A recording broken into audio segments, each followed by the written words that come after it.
Hey, everybody, it's me, Robyn. I'm back. Welcome back to Entrepreneurial Thinkers. All of us need to be more conscious and conscientious about our own leadership.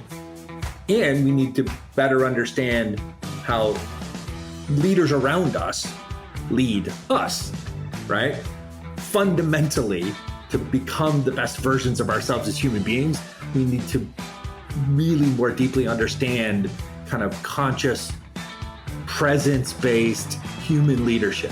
It's what's going to unlock our economies. It's what's going to unlock opportunities. It's what's going to create greater, more equitable, more accessible, more diverse societies, which you know I talk about all the time. And I got to tell you, this episode with Robyn Ward from here in Los Angeles that I just finished recording is like a library full of context and specific references and knowledge and wisdom, sprinkled with just an incredible, amazing amount of the unique personality and just human gift that my friend Robyn brings to every conversation and every relationship that she has. So if you are interested in becoming a better leader, if you're interested in understanding leadership, if you're interested in trying to figure out how to grow your company or your team or the culture of your community, if you're interested in, by the way, women's sports, Robyn is an angel investor in Angel City, our NWSL franchise. Or if you want to talk a little bit and learn a little bit more about some of the background stories behind the leadership growth of the WNBA or the NWSL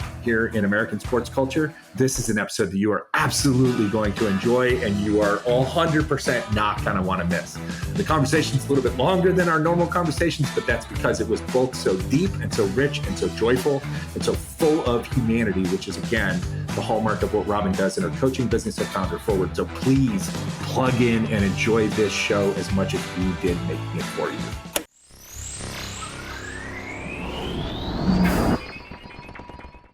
Hola, hello, hi, bienvenido, and welcome back or welcome to Entrepreneurial Thinkers, the show where every week I talk to the best and brightest entrepreneurial thinkers across every sector and segment of society and industry today.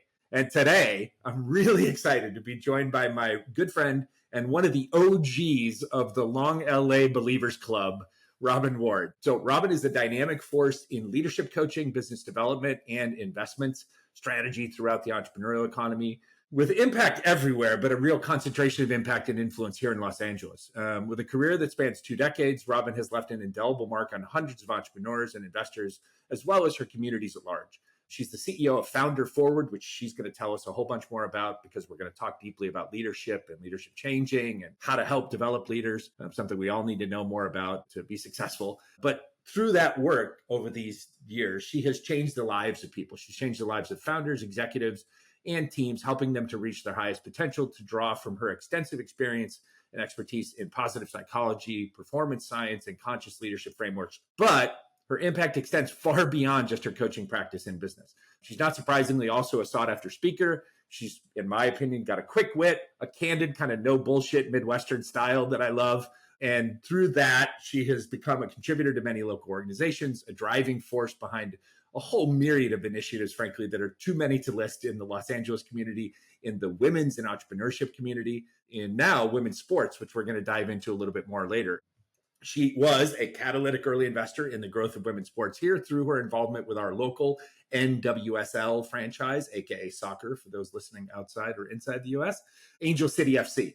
Her daily journey is a testament to leading by example, in my opinion, through her dedication to fostering diversity and amplifying others everywhere she goes. And now, of late, also shining her example as a single mom to her son, Ryder, who we're going to hopefully get to talk a little bit about. Although we don't want to suck him into this world of social media and online stuff too early in his life. We want to let him just live his life as a kid. But as a single dad of a now 30-year-old woman, I want to tap in and find out a little bit more about Robyn's life as a mom. So welcome, Robyn. Welcome, my friend. That was so amazing and well done. And I my heart is so warm and full from that intro. And there was a part of me that was like, is that me?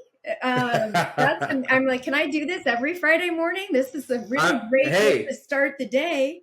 right? If nothing else today, hopefully I've at least delivered you feel good vibes about yourself for the rest of the afternoon. Oh, one of the things I appreciate about you, Rob, is you deliver feel good vibes. So thank you. That's Thank awesome. you for Thank you. inviting me. I'm really honored and excited to be here to chat with you about all the things today. I'm going to precursor this with everybody by just being full disclosure and saying that if we wanted to, Robyn and I could literally do a 4-hour podcast, but we're not going to do that today. Like there is so much we can talk about and in depth and not just like friendly banter. Like there is so much in depth that we both have shared passions for and we both have involvements in. And there's so much work that she does that I have such a ton of respect for. So let me jump right into the first question. How's leadership and how we understand leadership and how you coach leadership changed from how maybe you and I were taught leadership or what they used to just call management 20 plus years ago? Well, we're kicking off with maybe my favorite subject to contemplate, write, talk. We could do 4 hours just on this topic, but I think we're at a really important period in time and a really exciting period in time. But if you look at where we're at in the world, I think it's very clear that there is a call for a new type of leader, somebody who can lead differently. Oftentimes, that's going to be somebody who looks differently than what we'll call traditional leadership or the old paradigm of leadership. I call it moving into the new paradigm and the next generation of leaders. Okay. And we're moving forward, but we're going back in a way because we're going back into ourselves, right? The biggest skills are presence, compassion, adaptability, resilience. If you have those, you show up as with vulnerability and openness and inclusivity, which is not the way of the old leadership paradigm. You build cultures that are built on wholeness rather than hustle, which is not the old paradigm that you and I were brought up on. And you are optimizing for things like presence and purpose over productivity. Because what we learn and what research tells us is if you focus on presence and purpose, you will reach the productivity and the result that you want. So I think we're in a big shift in what our focus is, but it's really sort of like a coming home to leadership is the way I look at it. I want to pull on that a little bit. First things first, I'm going to validate your part of your thesis. I've felt strongly the same way. I say it a lot here on this show is that I feel like we will look back in history, maybe at the end of my life, God willing, 30, 40 years from now. And we'll say that there was kind of a period in American, but maybe world history. There was a period between, say, 1970 and 2020. And then we're in like kind of an elongated intermission right now where we're trying to figure out what the second act is going to be. And then there will be this period from, say, 2025 to like 2075 or 2080 on all fronts.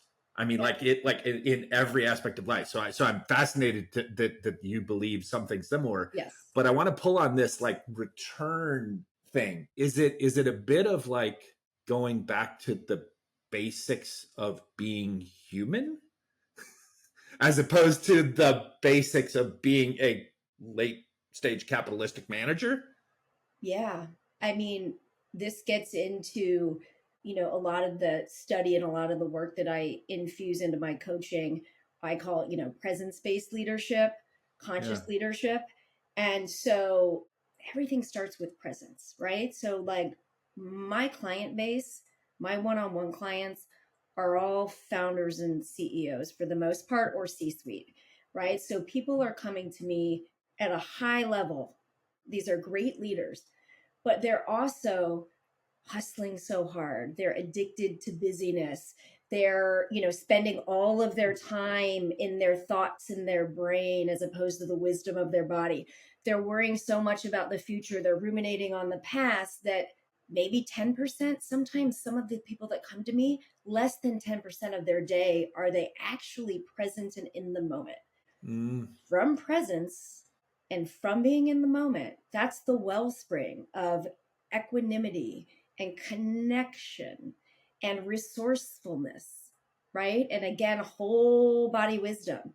That's what we're coming back to. A lot of that can be traced back into Eastern traditions and philosophies, which I also infuse my work with. So presence is a starting point, right? People talk about all these fancy terms that you need to learn in leadership and all of these competencies. And honestly, I'm like, let's just actually get present first. And then from presence, you add self awareness, you add an understanding of the power of mindset and emotions in leadership, and then you become a conscious leader. So, my big thing Okay. right now, my mission for a long time, for 25 years, was to change the ratio of underrepresented folks in sort of the tech ecosystem, founders and funders. Right. I think in the pandemic and then having a child, I still believe in that mission. But my mission sort of changed, and I got a lot of clarity on the fact that I want to help grow, build, accelerate the trajectory of folks that really are seeking to elevate their consciousness and leadership. Okay. Because I believe that business is one of the fastest, most efficient means of change. So the more consciousness we bring back into leadership, all of those leaders serve as consciousness accelerators into their company and into their community. And Yep. then we tap back into humanity and start showing up more from love and compassion than fear and, dare I say, hate, which is sort of what we're seeing Right. play out all over the world today. So, like, Yeah. it's kind of a heady, big mission, but I'm super passionate about it. No, yeah, it is, but also, I mean, it seems like fundamental, right? I mean, it's like, so yes, it's very aspirational and ambitious of you individually, but at the same token, you might say I share some of those same aspirations or ambitions, but am approaching them from like, let me tell the stories of these people, let me unlock let me help people tell the best version of their story, which is probably inside them, but they struggle with how to articulate it or how to present it, or like the normal awkwardness. And so I again, huge admiration, but it just feels like it's kind of fundamental. I use a lot of like catchphrases in my own leadership, in my own management of businesses over the years, but one of them lately is kind of just people over product and process, right? Like, I get it, product is important, I get it, process is important, but ultimately, one of the things I take away from what you just said is business is human, right? I mean, so like what you're saying is I want to accelerate businesses and business and the economies that we all play in, but the only viable way to do that is to help unleash and accelerate the people, Yes. as humans. So that's actually how, from being a builder of businesses and then a venture capitalist, I ended up starting Founder Forward in Okay. 2017. Is basically, I had been in and around the entrepreneurial ecosystem and the business ecosystem. And all the venture capitalists talk about is, your product and your technology, product and your technology. And I was looking at, I was like, 9 out of 10 companies that I see struggling, God forbid, failing, it's not about the product or the service. Yeah. Yeah. It's about the people element. And I don't just Yeah. mean that in a human resources element. I mean No. that in this thing is hard. This thing is psychologically challenging, and humans don't grow like hockey sticks. And we want our companies to grow like hockey sticks. And what are we doing to get in and help our leaders grow and help our people grow? And that was the stuff that I started working with on all of the investments. And Okay. I got an amazing founder, Rachel Typograph, of a great company called McMac. She used to call me and she used to say, "Hey, coach, I got to talk to you," because she wasn't going to Okay. call her big check investors. And you Right. laugh, but me, I'm a sports gal. So I kind of loved that, right? No, of course. Yeah. But I really got into the coaching side, the people side of the equation. And I Yeah. said, this is my calling, right? I want to write checks if I'm passionate about something, but I don't want that to be the driver of the job, right? Right. Founder Forward, sort of an umbrella for a bunch of different endeavors. But the core Yeah. endeavor is, to help people grow themselves alongside their company, but to help people do it in a way where they're thriving and building their fulfillment alongside of like successfully achieving the goal of building the company. So that was sort of the impetus for me leaving venture and starting Founder Forward. That's amazing. Do you think it's easier or harder to lead today? I think leading, and particularly launching and leading, has always been hard. But I do think we're at a pretty peak VUCA moment, right? We are the volatility, uncertainty, complexity, ambiguity in the world and in the business landscape. But then you top it off with this like speed of innovation and change. And I think, you go back a couple years, you have a pandemic and remote work. We've got AI happening right now to figure out. We've got geopolitical messes, I don't, challenges, Complexities, ambiguities. right? Yeah. Challenges, opportunities. But, Yeah. um, we have an aging workforce. We have a mental health crisis, right? So, I mean, the good news, because I'm an optimist, is that it is leading to a boom in executive coaching, right? I mean, it's a Sure. challenge, and a lot of people are seeking, somebody to help. Help. And so, that's a positive. But no, I think it's pretty hard times right now. Yeah. Okay. No, I think too. I think as well. Like you said, for different reasons, right? I mean, maybe easier in some sense in the past when we were coming up in one manner speaking, not necessarily better, but just easier because the rules were fairly straightforward. The Yeah. game was what it was. Whether you and I now know that the game was rigged or is irrelevant. Like the game was what it was. It was how it was played. If you wanted to play it, you played it this way, and then you kind of knew, and that's what you did. And now it's, as you say, the world is gray. That's why I think one of the core skills is flexibility.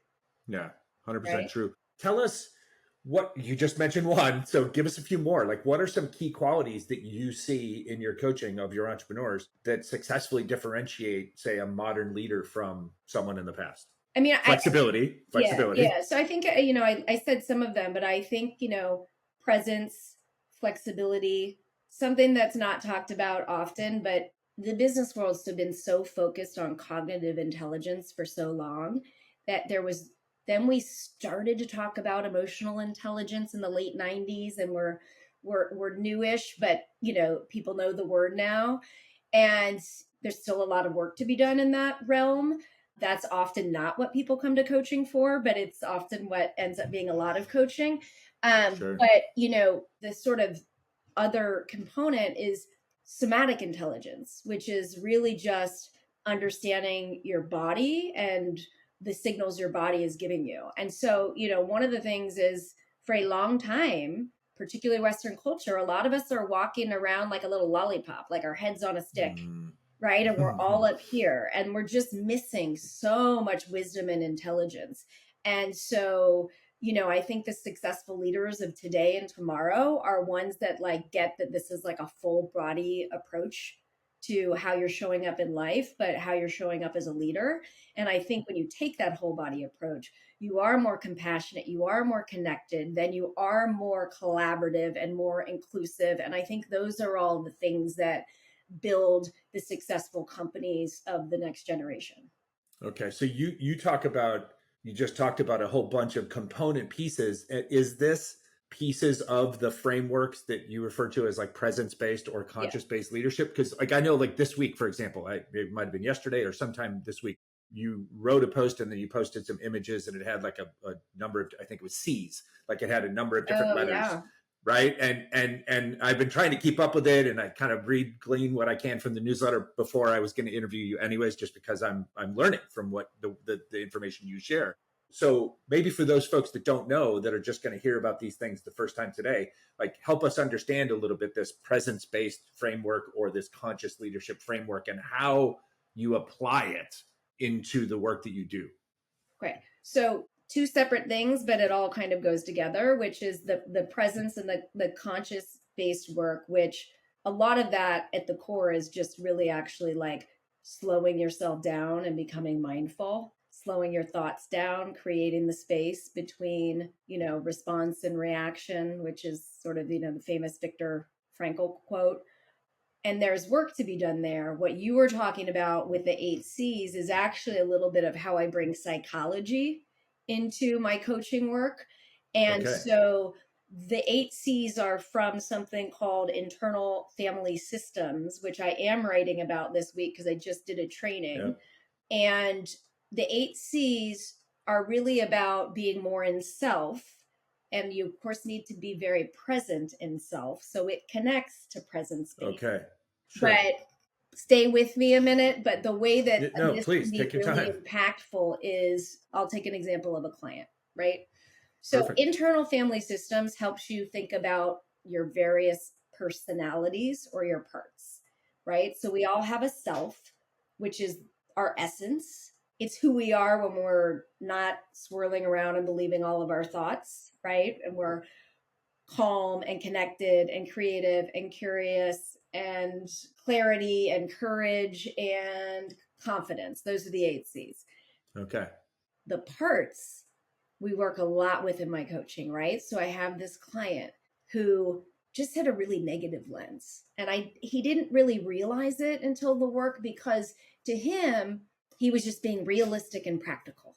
And it wasn't until his wife said, it was after his mom left for the weekend, his wife said, you know, that like negativity that your mom has, like you have that. And we had been having that conversation, but he wanted to work on all these other things.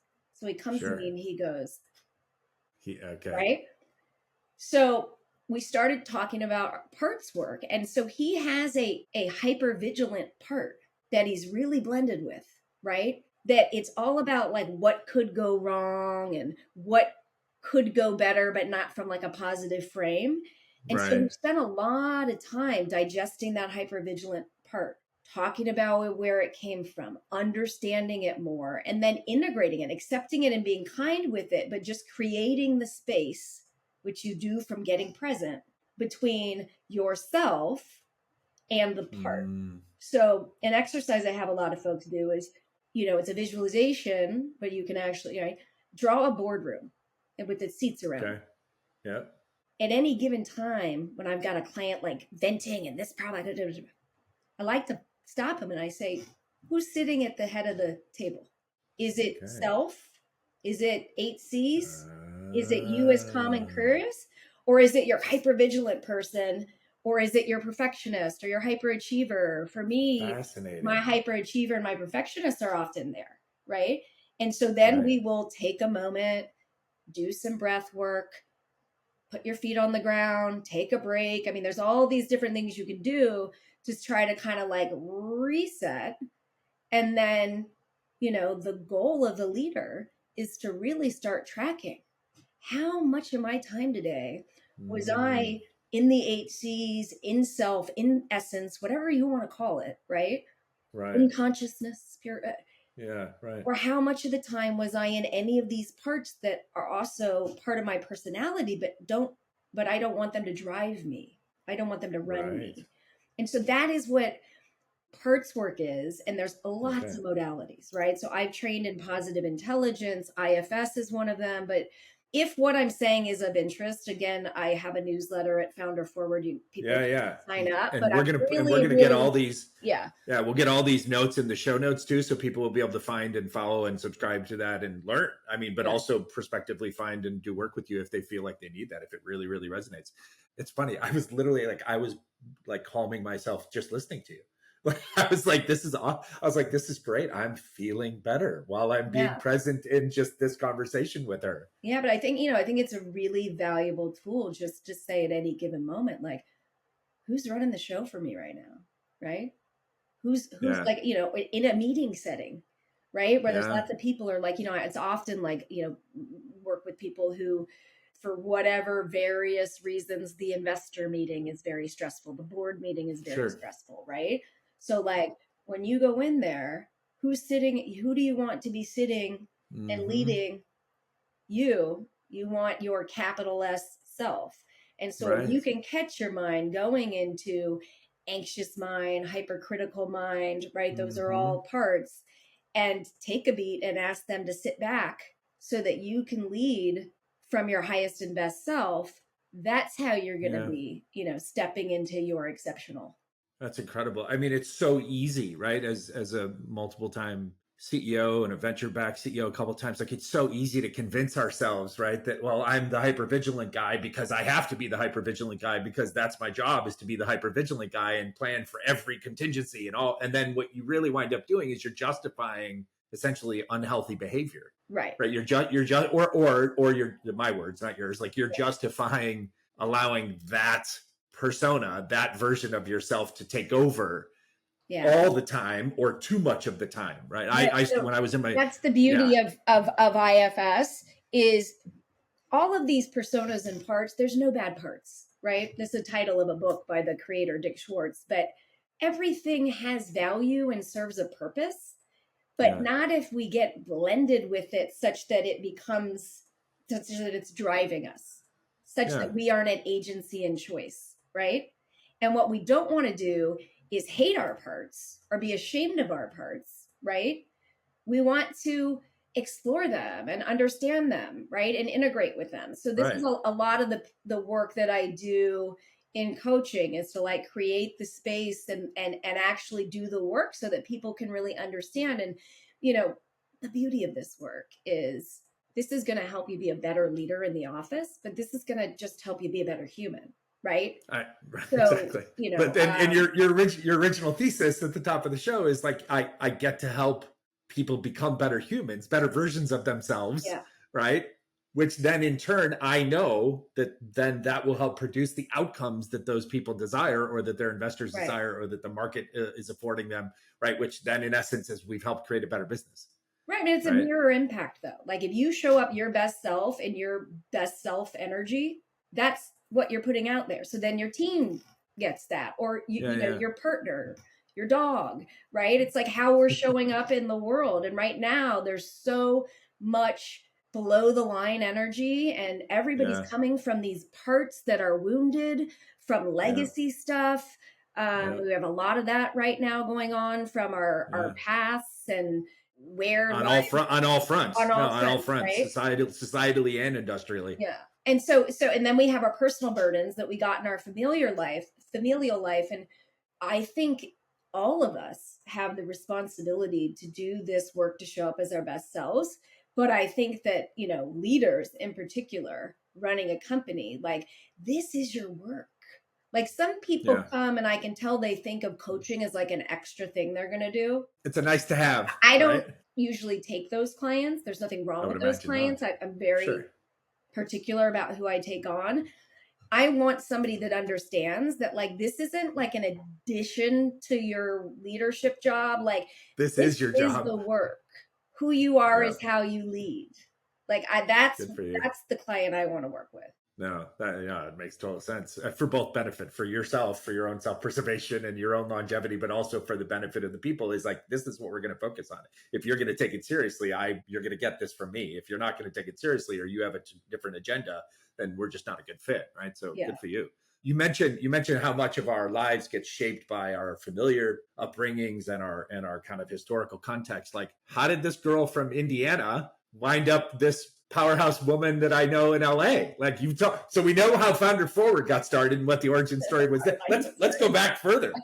How do we go from Midwestern girl who loves hoops and the state of Indiana to LA person that you are now? Well, I will say anybody that really knows me knows that I'm an Indiana girl. I've got a lot of New York vibes in me and spent a lot of time in New York. So originally, the assumption, if they knew I came from New York, was you were from New York. But then anybody that knows Interesting. me, I'm such a supporter, and I talk about Indiana a lot. I did grow up playing all manner of sports, and my dad was the coach. Big John Wooden fan. So I got a lot of like John Wooden versus via John Ward is my dad, right? But it was like a lot of Wooden principles instilled in me. I got to tell you, I work on unblending from my hyperachieving part is a lot of it. But when I was in middle school, back when you had magazines, I read a US World News report that talked about a new category of like business learning, and two schools had it, and it was entrepreneurship. So now entrepreneurship is the black and every school has it, but it was like a new Right. sort of curriculum, Yeah. and USC was one of them, right? Okay. In And middle school, a seed was planted. yeah. So I literally marched into my parents' room and was like, I'm going to go to USC.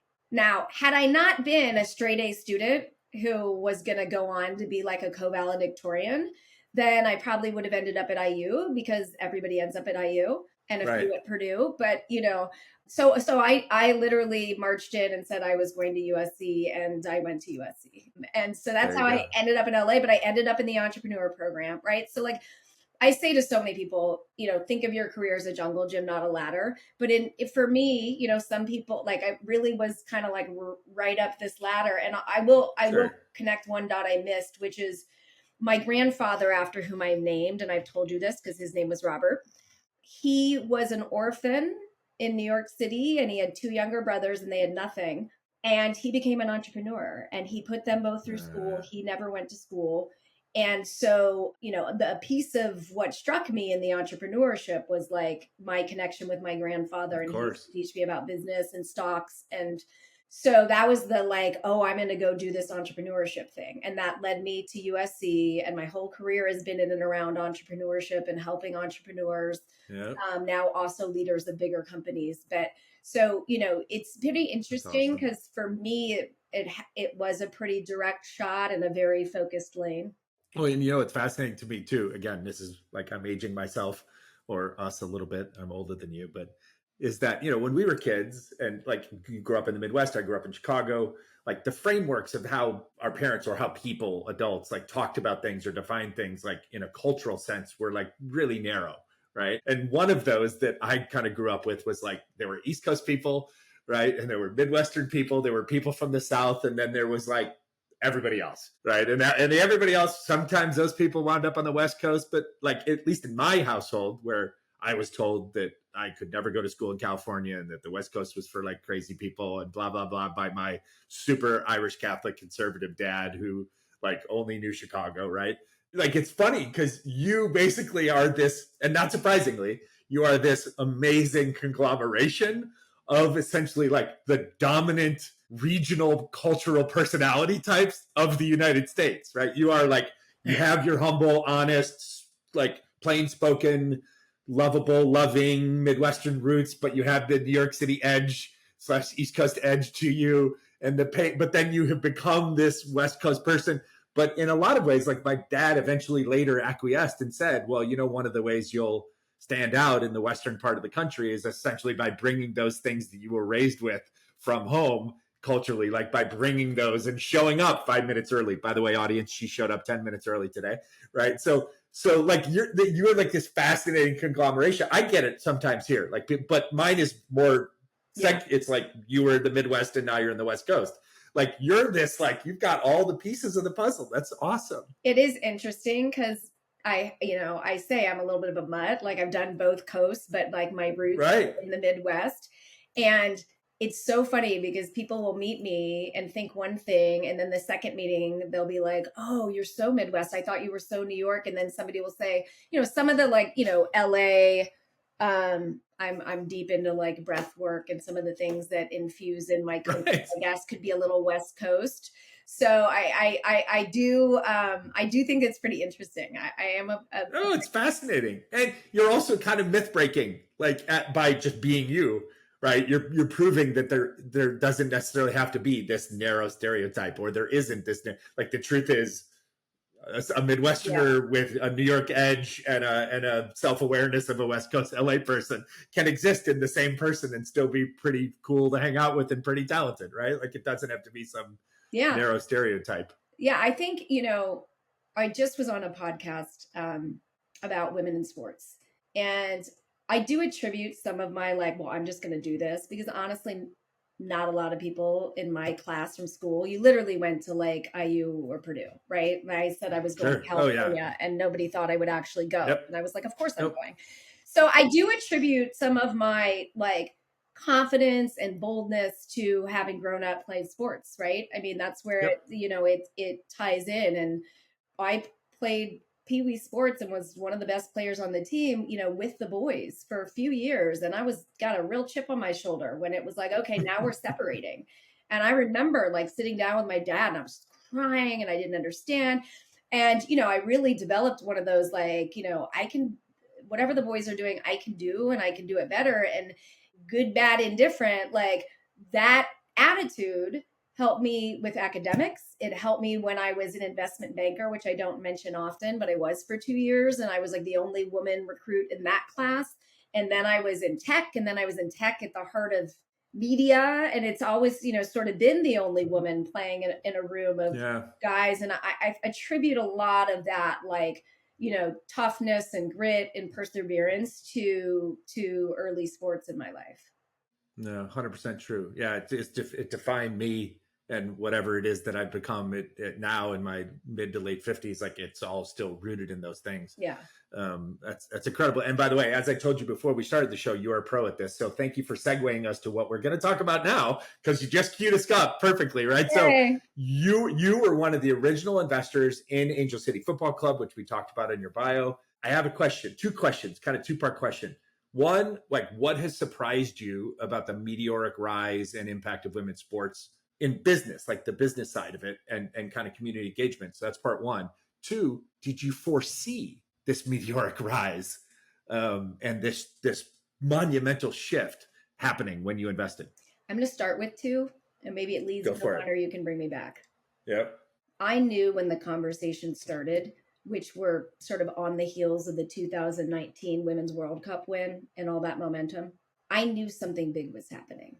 Like the energy around the conversations and the people around the conversations, right? There's like the celebrity contingent that Natalie brought in, and the business contingent that sort of happened with Kara and Julie, and the sort of Sarah Hardin business executives part that I was sort of a part of. And then all of the, not all, but many former players, right? You had all of these women and a few good men around a table.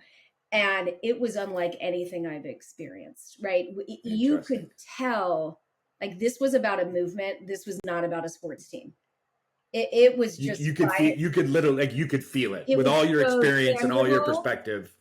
Yeah. And I've been at a lot of startups that I thought were going to work that didn't work, right? I mean, that's there was no doubt. And also, just a shout out to two of my dear friends that I met via business, Kara and Julie. They are unstoppable forces. Like, there was nothing that was going to stop this thing from happening. And obviously Abby Wambach's an unstoppable force, Natalie Portman, all of these people involved. But so that. So you did your answer. You did foresee this. Like, you foresaw that this was. Oh, here, this is happening. Like, let's go. This is happening. And, it had started, obviously, but, I do think that Angel City really kind of put an exclamation point on sort of this jump up in the NWSL. Certainly then you had, for what a league was, the price of a league for when we did it versus the three teams that come after, it's exponentially higher. So it was a boost in general to a rise that was already happening. So back to the first part of the question, then, has any or what parts of this have surprised you? And whether it's Angel City's trajectory or just the broader world of women's sports. And well, I'm so pleased, obviously. I mean, I've wanted this for a long time, as has everybody, to say, look at all of these amazing women's athletes and teams and leagues. There's always sort of a moment where so many things convene and converge. Same thing happens in a startup. That just to the moon. And I think part of what's happening is, like, football was having it, but we'll stick with soccer for maybe this audience, right? But then basketball came in. And I don't want to say it's brand new, because I get all of the understanding on all the media right now. But the moment, the pop, right? The timing of the two together is undeniable. Right. And you have these two driving factors, which is eyeballs.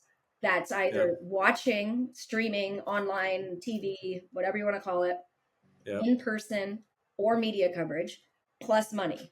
And they just go in a beneficial loop like that. And the trend, I will say, on the back end of that, well, you had the new media rights deals, the one for NWSL, and they're in the midst of doing it right now for the WNBA, and it's going to be several X what it was, right?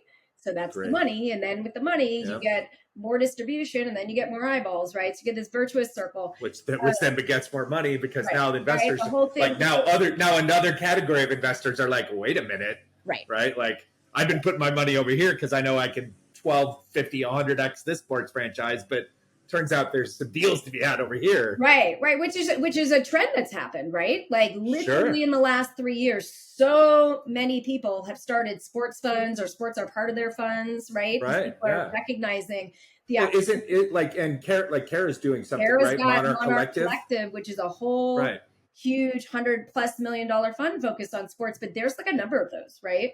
So that didn't used to be all the rage or all the talk. And so the other piece that I think is worth noting is the talent in the back office, right? Not to say anything bad about who was there, but once it's all going like this and there's more money to be had, I mean, bringing Kathy Engelbert, who was the CEO of Deloitte, people may not realize that, into the NWA was huge. NWA. We'll just call it the W for those that they can look it up the later. W. Yes. Was a huge move, and it's going to be really valuable when we see what kind of rights deal she does. So bringing Jessica Berman into the NWSL, which was so needed because we needed to, going back to our original conversation about old school leadership, we need to really. Question. I'm interrupting you. I apologize for that. But this is like, I'm curious if this feels like this might have been the case, right? There was almost a vibe. As you said, WNBA has been around for a long time, right? And the NWSL in different forms and iterations has been around for a while, longer than the current kind of moment. But to me, the business guy in me felt like prior to the current generation, like it was almost kind of like these things were treated like we treat nonprofits. Like, so it's kind of like the people that would go to, and I love the nonprofit industry. When I'm on boards of nonprofits, I famously for decades have been the guy that says like, wait a minute, we're still a business. Literally the IRS says we're a business. Like we have our revenue. The good news is we get to put it back into programs. Like, and elevate the leadership and pay better and like fund it better so you can like, and if we're good at the nonprofit, then we're better with the cause. Like this is the whole point, right? But it felt like the other way we run nonprofits, which is the bad way, where people kind of wind up in nonprofits because it's not that hard and it's not too stressful and it's not that competitive. That's kind of how the WNBA operationally at the league and at the franchise level, and then the prior iteration, it felt like it was like a sideline, like it was a hobby. Well, certainly the NBA, it was kind of like, well, now we're going to do this because it's a good thing to do. Right. But, this goes back to like, you have to have the eyeballs to get the attention, to get the money, to be able to hire people that might be at a different level. So, I think some of these things might just have been early. Yeah. And now the moments have all timing is everything. I mean, both of these leagues have had other forms of leagues or lots of teams in the leagues that haven't worked versus have worked. But I think that's all different now. Now that they're worth more and it's more money and there's more investment. To finish that other thought, one of our star hires, CRO Jess Smith from Angel City, got recruited to be the president of the Golden State WNBA and is now bringing some of this movement mojo to that, right? So now we're seeing like some crossover talents in the two leagues. Right. No, I mean, I am 100% a Valkyries fan. I mean, I was I've been a Dubs fan for years anyways, but like now I'm a Valkyries fan because of Jess. And like, she's going to do it right. She's doing it right. And so I do think that there's just elevation of the talent on the court, talent off the court, the eyeballs, the distribution rights, the money, the investment. Like there's just we're like firing on all cylinders right now. Yeah. Like if you look out, if you look out through your magic 8-ball, and I'm not making you be an expert here or soothsayer, but like you're in it, you're in the middle of it, and you're passionate about it, and you saw it early and you felt it. What is the trajectory if we're comparing? And this is not to say one is better than the other. I'm just curious. Like, how do we look at, say, the WNBA and the NWSL like over the next 10 to 20 years? Obviously, both are going to be up and to the right, but what do we think they look like? Well, I don't know about the NBA, but I know the NWSL will have many more teams, right? Like we're at 14 teams, and then there's like Boston coming, but like I know a lot of amazing executive women in almost every other city who are trying to put together some consortium to bring more teams, right? So with that brings all of the elevated stuff. And, Emma Hayes is a big hire to get, our Olympic and World Cup teams. So, I think dominance for as a NWSL, but then like US women's soccer. And I think it's not as obvious for the WNBA in terms of what like a ceiling or a cap might be, if there is one. I think there's like 30 teams. I don't know how many teams are viable to have. My hope is the following. I went to a Sparks game last year and they don't even open the upper level. They don't even have all the refreshment stands open. I'm going on Sunday and I know now this year it's all open because it's all full. Right. My hope is that all of the WNBA teams and all of the cities fill that stadium, because then that's going to help it on all fronts, right? And we're not there yet, but I think this year is the differentiator. I mean, I know many of the teams have sold out games. The Indiana Fever is like sold out. Yeah, no, 100%. So basically, we're selling out Caitlin Clark, the road show, wherever she goes. And then that has a knock-on effect. And you see it inside the NWSL. I was watching a broadcast, Paramount or Amazon last week or 2 weeks ago before the international break. And I think there was like an interview clip I remember with the young guy that's the coach of the Courage. I'm pretty sure it was the Courage. And he's the drumbeat of his messaging from like preseason is, hey, I deeply appreciate the Courage fans. Obviously, we have a great history here in North Carolina, but come on. Like, I'm tired of going out to LA, or I'm tired of going to San Diego, and I'm tired of these huge crowds. And then I come home and we've got, 4,700 people or 6,600 people. Or he's like, I'm appreciative of every single person that shows up, but come on. Right. And so there's that work to do, but where those go, I mean, I'm very clear that they're not going where the leagues aren't going away like they once have. No. And, really, I think the only direction is up. I think the most important thing about all of it, and the piece I'm most proud of, is really sort of the society and cultural impacts that Angel City has. And, representation matters. And when we see women see her, be her, playing sports at this level, it's going to impact young women joining or staying with sports longer, which is the other podcast we talked about, is just, and then all the skills that you get from being an early sports player that leads you to, the mind-blowing stat. I mean, it's a great stat. I shouldn't say mind-blowing, but 94% of executives of my age, C-suite, played sports, right? Yeah, so it's not surprising. Says it all. So that's going to impact these young girls. They're going to play sports, and only a few of them will go to the W or NWSL. But then, which has always been true, right? But then more of them will have the skills. Not that women don't, but like additive skills to go and compete in business. So, sports as an industry is one industry that's highly visible. So if we create more visibility and more equity and equality here, then it, expands osmotically through all of these other industries that, need the same boost.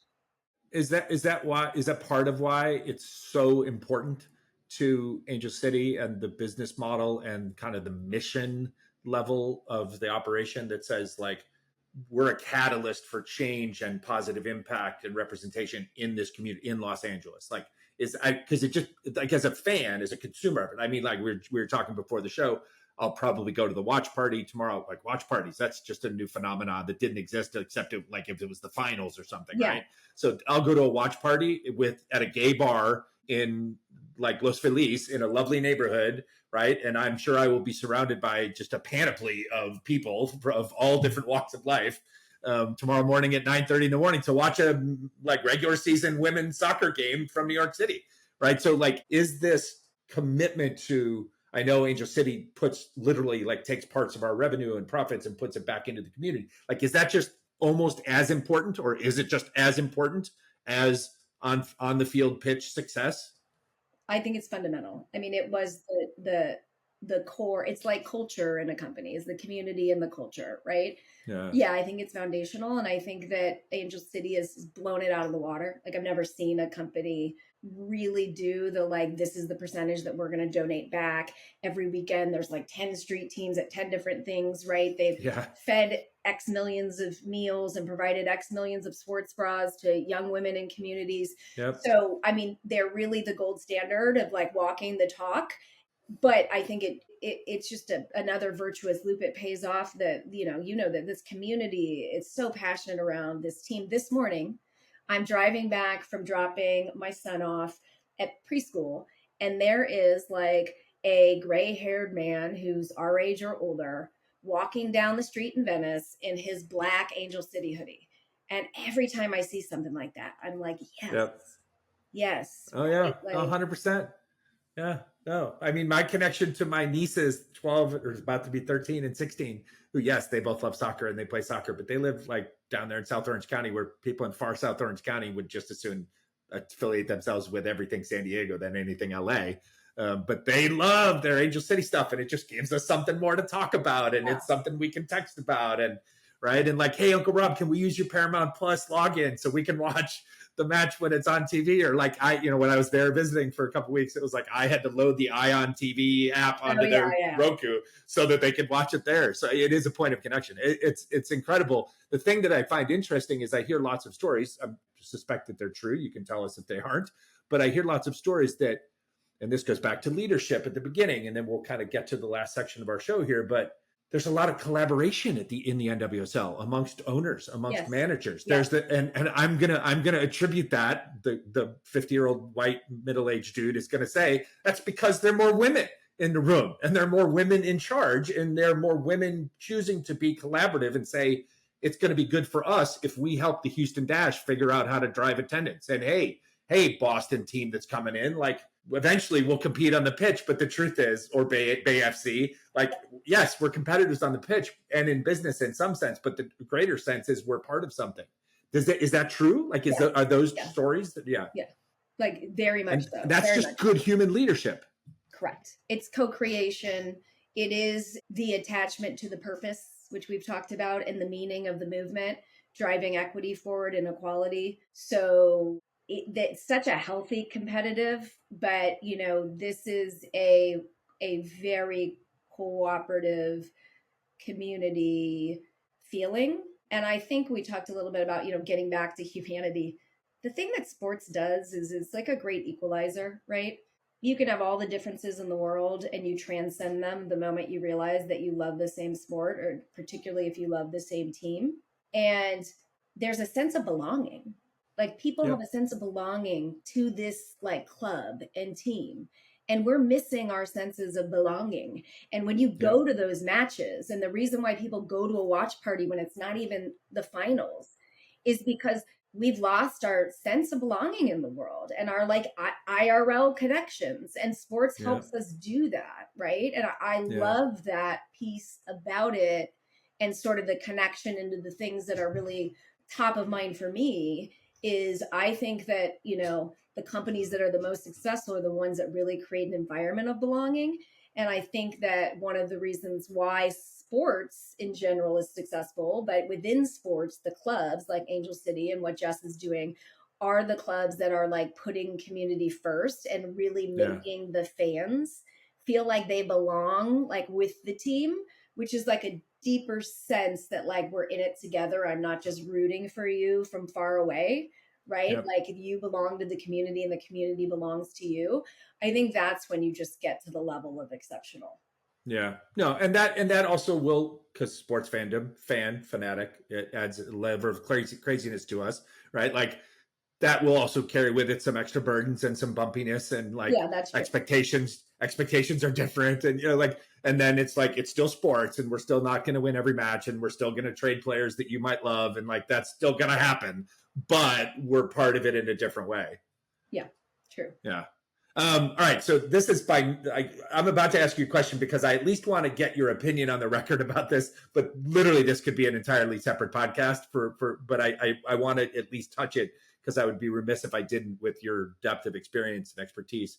We just talked about all of this kind of increased accessibility and equity and equality and opportunity.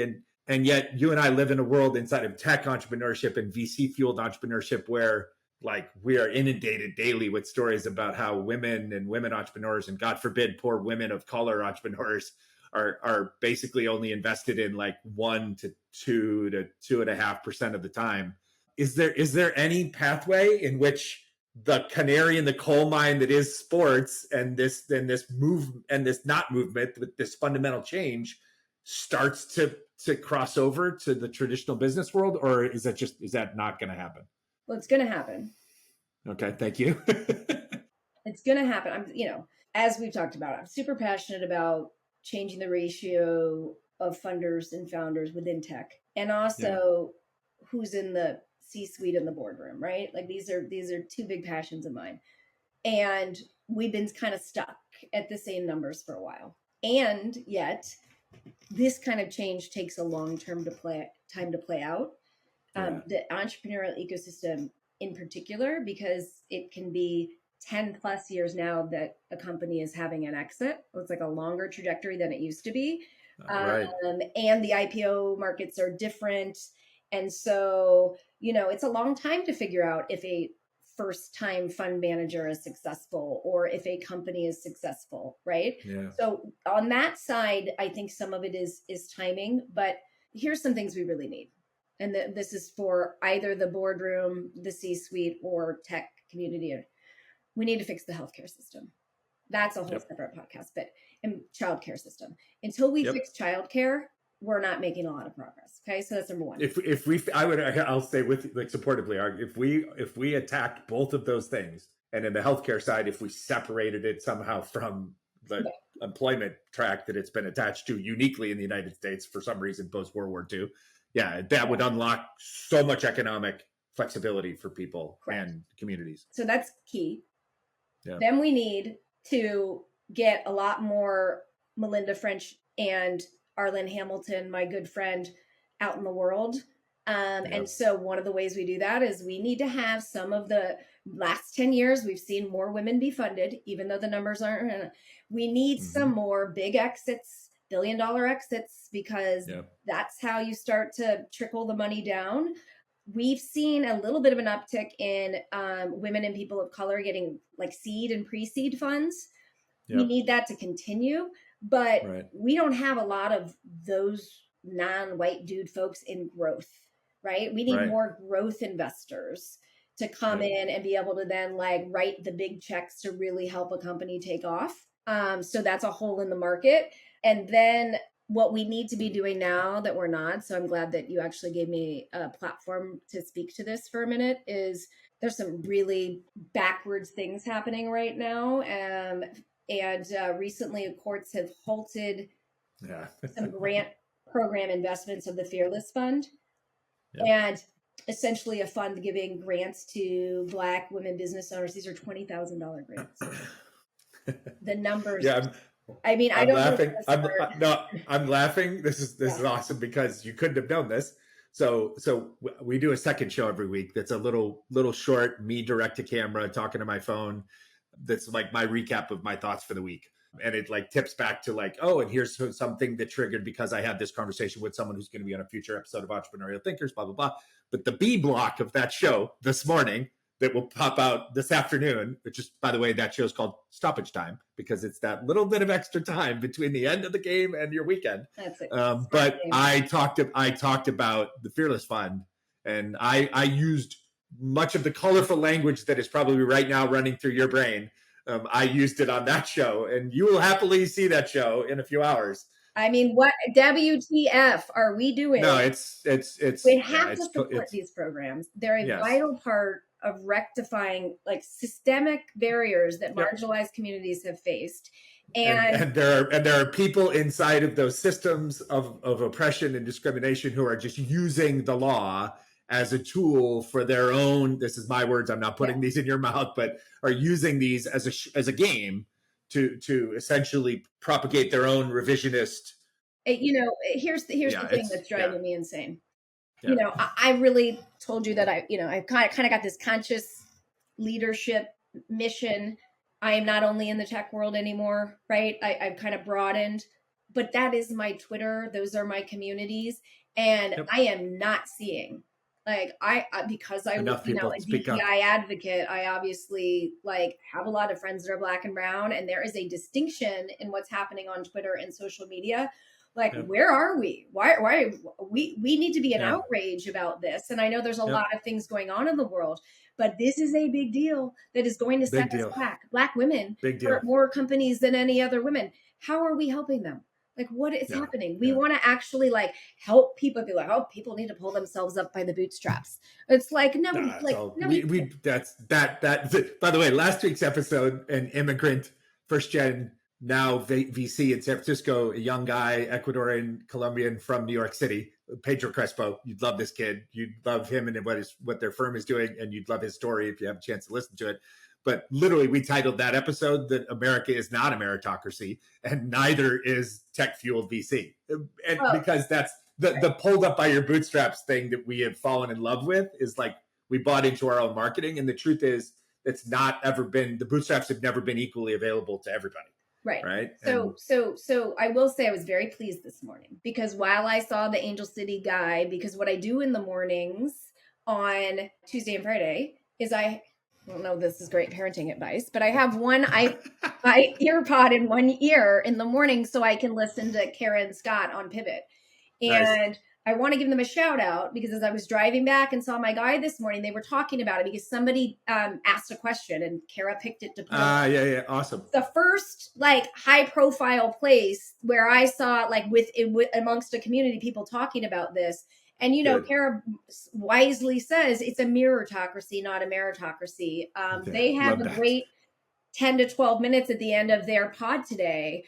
But it should be on the daily, should be covering this, you know, the New York Times, like we need this we need to get around this. We need to end this. We need to allow people who are getting less than 2 and 1% of any pool of equity to start businesses and build generational wealth to be able to get grants and helpful programs.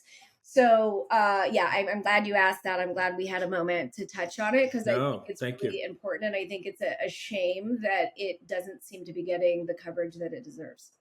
Yeah, no, and we're going to do everything in our power, you and I, and the world that we have influence in to try and elevate that story because it's critical. All right, so I'm going to alter the end of our show, and here's why.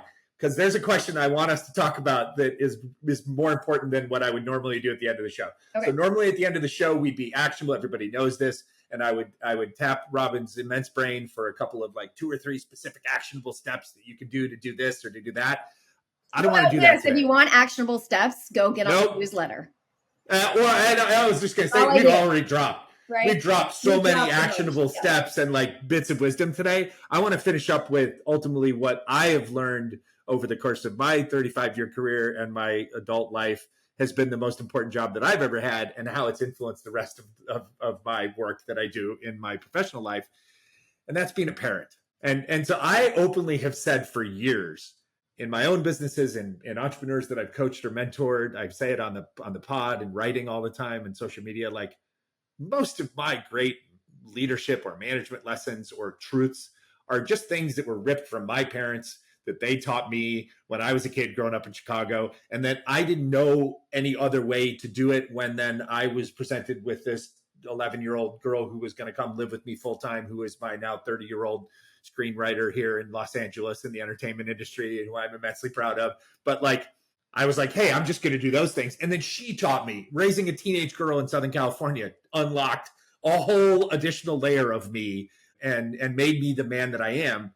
Here you are, all this accomplished person that we've described. And at this recent period of your life, you decided to go and said, I want to be a mom and I want to raise a son. And you adopted this beautiful blonde-haired little boy who we see on social media. And I'm curious, before you can talk about him all you want, please do. But I'm curious also, like, do you find yourself now as a parent, which is like this extra layer of yourself that you had yet to tap into? Do you find yourself learning lessons as a parent on a daily basis with him, which then easily transition over to and are applied to the coaching work that you do with your entrepreneurs and investors? That's super insightful. Yes, all day long, right? So parenting is like the ultimate form of leadership. All I do all day long is talk about, self-awareness and patience and presence and managing emotional triggers and releasing control, right? I can't tell you the number of times because I'm always both a coach and a student, right? Because I'm doing the work daily to show up and do these things. And so we'll have gone through something during the day and then that is right top of mind when we're struggling at bedtime and I'm trying to I'm getting frustrated with him and I'm not, being patient and my triggers are being poked. So I'll say this, for 40 something years of my life, I used to constantly say, entrepreneurship is the best vehicle for not just business growth, but personal growth. Parenting is the best vehicle for growth out there, hands down. Now, there's a lot of similarities. So that also plays, right? They're both roller coasters. Everything that's happening is good or bad for now, because the next minute will be different. So, there's all of these correlations, but, the good news is growth is like my top core value. And so that's why I love coaching. But, I feel like I have a little blonde guy holding up a mirror all day long. Sometimes it's my strengths, but most of the time it's the like, hey, here's the shit you need to work on, right? So and like a level of acceptance. And I've seen this in you since we've known each other. And as I watch you articulate your journey online and stuff, and then knowing what it's like, so I can read in between the posts, I can read between the pictures. Like you have to admit, like, I don't know what I'm doing. Like I'm making, you're literally like waking up every day going, there's an entire portion of my day, which is going to be ruled by the fact that I have no idea what the fuck I'm doing. Mm-hmm. And I'm just going to make this up as I go. And that forces you to like, either probably some people make terrible decisions or like go deeper inside themselves. And then like, and again, my cheat phrase was, I told this to her, 13 years old. I'll never forget. We were on a walk and she always says, I always know there's either something really important to talk about or something really bad that happened. When my dad would say to me in high school, like, hey, do you want to go for a walk to the beach? Like, you right. And I said to her at 13, the first time I ever said it, I was like, I don't know what I'm doing. I've never done this before. I've done lots of other things before that I can borrow from and learn from it, but I've never literally done this thing before at all. I was like, so all I know to do is pull on the lessons of the only other people I know who've done something like this before, which are my parents when they did it to me. But I was a boy in the 70s and 80s. I'm like, so I'm just going to kind of make it up and I need you to help me. And the humility now in retrospect that took to say that. Yeah. Like, I'm very proud of that myself, like unabashed. But then the maturity and the receptiveness of a 13-year-old girl at that point to lean into her dad and go like, okay, we'll figure this out. And that forged this, which is now the friendship that we have, her at 30 and me at 56, which, by the way, quick announcement, 56-year-old dad is going to be a grandpa later this year. Because 30-year-old beautiful story though, Rob. 30-year-old baby girl is about to have her first child. So there you go. Congratulations. You are going to be the best G-Pa or whatever. I'm going to Papa, whatever you want to call it. Yes. Whatever they call me. I'll be whatever they call me. Yeah. I love that story. But I mean, being a parent is wildly humbling. Right? Yeah. And then you have that when you're with your client who's in his not attaching to his self. Yep. Right. I mean, so you had a massively deep wealth of talent and expertise already. And now you have this like, whoop, I got this whole extra power over here. I have this whole extra library of resources and archive knowledge. Yeah. If I really understood how correlated the two are, I probably would have done it earlier. I just felt, I felt like it was so separate and different and I didn't want to get off track.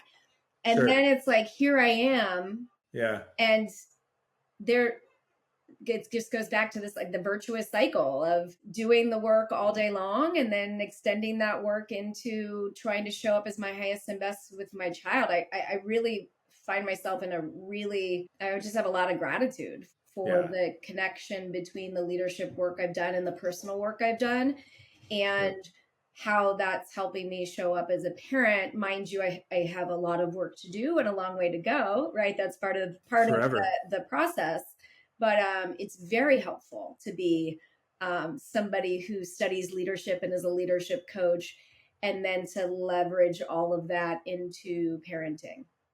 And vice versa. And I can tell you for that tinge of regret that you might have, that you think to yourself like, man, if I'd have known, maybe I would have done this earlier. The truth is it happened exactly when it was supposed to happen. I do believe that literal little blonde boy, this very particular human being, is really grateful that you decided to do it exactly when you did, because it resulted in him and you, and not you and some other random child. You're right. I believe that so deeply in my bones that we were brought together by the universe at the right time, 100% true. perfectly. So I wouldn't do it differently, but I would just say it out loud to encourage other people, Absolutely. particularly women, that the skills. That's why I always say, like, I'll bet on moms all day long. They have so many, and I should say dads too, parents, 100%. right? But 100%. they really have these skills that then they bring to the leadership table. And I'm just a little bit of a different generation where we clocked them as these two separate things. And now I'm just realizing in life that, everything blends, and back to the original thought that we were having, which is like, it's all just about being the best human you can be, because that's how you show up as the best work leader and the best home leader that you can be. So all of that work is valuable, and I'm really dedicated to doing it for me, but with my clients. 100% true. I'll wrap up by saying, for all the ambiguity and the complexity and the fuzziness and the grayness of the world that encloses everything, the world, the industry, society, et cetera, that you and I have talked about, and how scary that could be. The truth is, like, I'm listening to this story at the end and I'm looking at you with the smile, and I have a smile because in my heart of hearts, like, I'm kind of excited about the next 50 years. I think out of all this change and complexity and ambiguity is like one of those moments that allows us all to redefine what it means to do the business that we do, and why we do it, and how we interact with each other, and how we live as in society. And I mean, hell, it's the fundamental principle of the show is entrepreneurial thinkers. I just believe we need more entrepreneurial thinkers in the world, necessarily not just only entrepreneurs or investors. And so I'm excited. We need more conscious entrepreneurial thinkers. I'll just embed consciousness. I'll just embed consciousness into the definition of entrepreneurial thinkers now. I mean, right. It's the world that Ryder is gonna live in and lead in. It's the world that Riley, my daughter, and Henry, her fiance, will lead and love and live in, and their children will lead and love in. And I'm optimistic for it because of them, and maybe humbly a little self-praise for the two of us. Maybe there's enough of us from the old school that are doing the work to bridge, the gap, the generation, the time lapse that goes from the past and the way it used to be to the future. And maybe we will do what my mom always pledged that I needed to do, which was to try and leave every room I went into and the world as a whole, like a little bit better than we found it. So I'm super grateful. We could have spent way more time, and we already spent more time than I wanted to, being respectful of your busy life. But I am eternally grateful for all 76 raw minutes. I wasn't even paying attention. I mean, it's such a good conversation. I was like, what's next, Rob? Where are we going? You're a special person. You're an awesome friend. I look forward to us just becoming better friends and knowing each other better in the years to come. I'm a huge fan, just in the fanboy sense of Robyn Ward and everything Robyn Ward means to the world, but also to like the entrepreneurial economy here in Los Angeles and to our communities. And so thanks, buddy. Thanks for coming and hanging out with me for a while on a Friday. Thank you for having me. My pleasure. Hey, thank you so much. Last thing before we go. So we'll put everything in the show notes that we talked about. We'll put the links to the websites, but just as a reminder to encourage people, how can they find you or follow you on social media? And then how can they find or follow Founder Forward so that they can sign up for the newsletter and potentially even leverage you as a coach? My company's website is founderforward.com. I've been posting a lot more this year on LinkedIn and leveraging it as a content site. So you can go find me on LinkedIn and then, follow the content there. But I have a newsletter. You can sign up at founderforward.com. I am on Instagram. Founder Forward has an Instagram. So that's all of the quotes and the tools and the 8 C's that Rob saw is all. Yeah, that's great. It's a great follow. Yeah. But you can also follow me as a person on Instagram. I used to give out my Twitter, and I have a sizable Twitter account, but I don't do that anymore because I'm not really going to promote that site, and I'm not really on it as much. So, agreed. Still building what I'm doing on Threads. So I would say, check out Founder Forward, check out my LinkedIn, get the newsletter, and follow along on Instagram. Thank you for. And every couple of weeks, if you go to BMO Stadium and you buy a ticket to see Angel City, you can find her in the stands somewhere.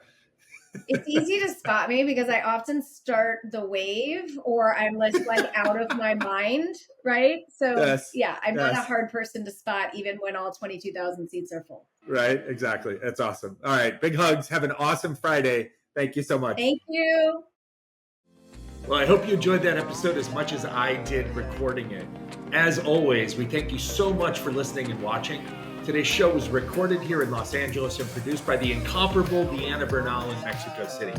You know, we can only grow this show by you listening and sharing the show with friends. So please find, like, follow, subscribe, and share our audio-only show on Spotify, Apple, or via any other popular podcasting platforms, as well as find the video version of our show now available on our YouTube channel over at Entrepreneurial Thinkers.